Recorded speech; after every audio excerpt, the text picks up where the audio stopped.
जय श्री राम, हर हर महादेव। मित्रों, आज दीपावली के बारे में। दीपावली आने वाली है, दीपों का पर्व। दीपावली हिंदुओं का सबसे बड़ा त्योहार माना गया है। दीपावली 5 दिनों तक मनाया जाने वाला पर्व है, जो कि धनतेरस से प्रारंभ होकर हिंदू पंचांग के अनुसार धनतेरस हर वर्ष कार्तिक माह कृष्ण पक्ष की त्रयोदशी तिथि को मनाया जाता है।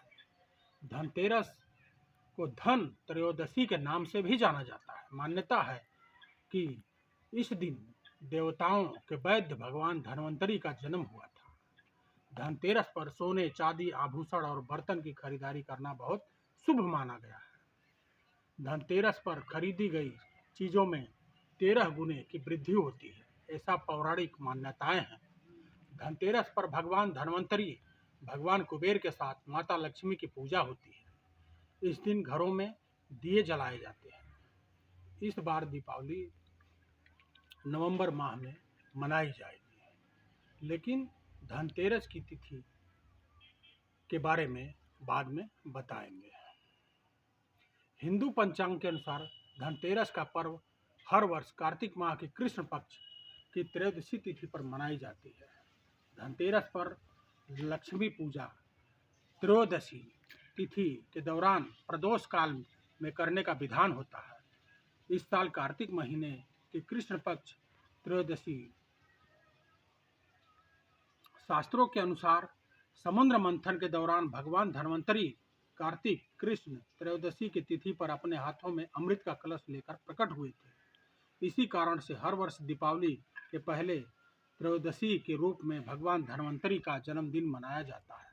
इस दिन इनकी विशेष रूप से पूजा आराधना की जाती है। धनतेरस पर भगवान कुबेर और माता लक्ष्मी की पूजा करते हैं और कुबेर यंत्र, श्री यंत्र, महालक्ष्मी यंत्र को घरों, मंदिरों और प्रतिष्ठानों में स्थापित किया जाता है। धनतेरस के दिन सोने चांदी के आभूषण, सिक्के, बर्तन खरीदारी होती है। मान्यता है कि इस दिन खरीदारी करने से साल भर तक 13 गुने वृद्धि होती है। इसके अलावा धनतेरस पर झाड़ू, धनिये का बीज का भी खरीदारी करते हैं। धनतेरस दीपावली का पहला दिन होता है। धनतेरस की शाम को घर के मुख्य दरवाजे और आंगन में दिए जलाए जाते हैं। इस बार धनतेरस पर पुष्कर और सर्वद सिद्ध योग बन रहा है। पंचांग के अनुसार पुष्कर योग में शुभ कार्य करने पर उसकी 3 गुने फल की प्राप्ति होती है, जबकि स्वार्थ सिद्ध योग को शुभ माना गया है, क्योंकि इसमें सभी सिद्धियों का वास होता है। स्वार्थ सिद्ध योग पर राहु काल का भी असर नहीं होता और खरीदारी करना शुभ फल देने वाला होता है।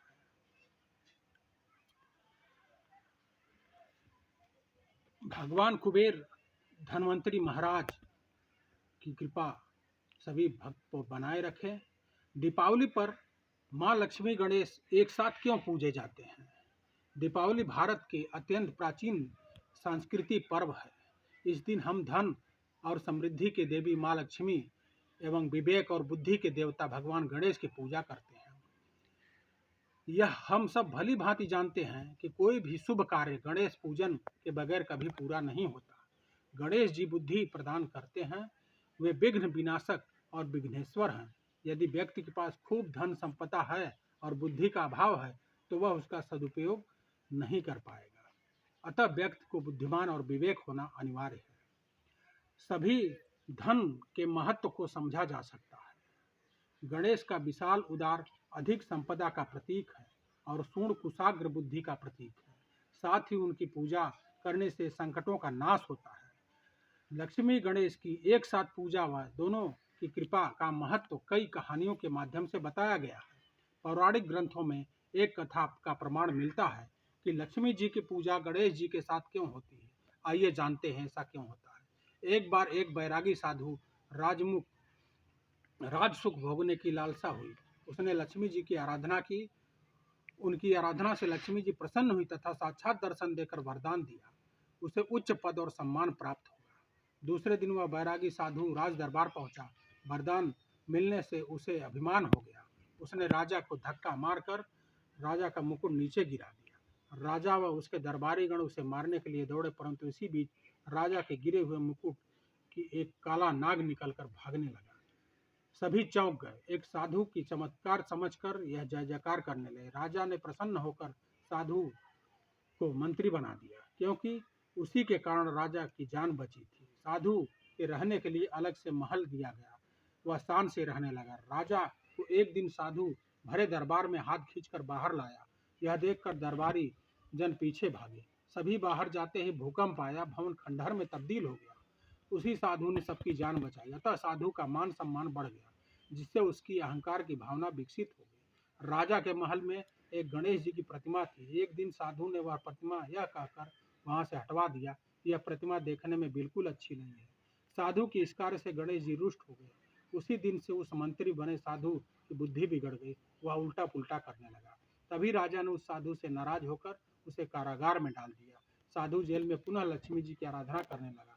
लक्ष्मी जी के दर्शन देकर उससे कहा कि तुमने गणेश जी का अपमान किया है, अतः गणेश जी की आराधना करके उन्हें प्रसन्न करो। लक्ष्मी जी का आदेश पाकर वह गणेश जी की आराधना करने लगा। सभी गणेश जी का क्रोध शांत हो गया। गणेश जी ने राजा को स्वप्न में आकर कहा कि साधु को पुनः मंत्री बनाया जाए। राजा गणेश की आदेश का पालन किया और साधु को मंत्री पद प्रदान किया।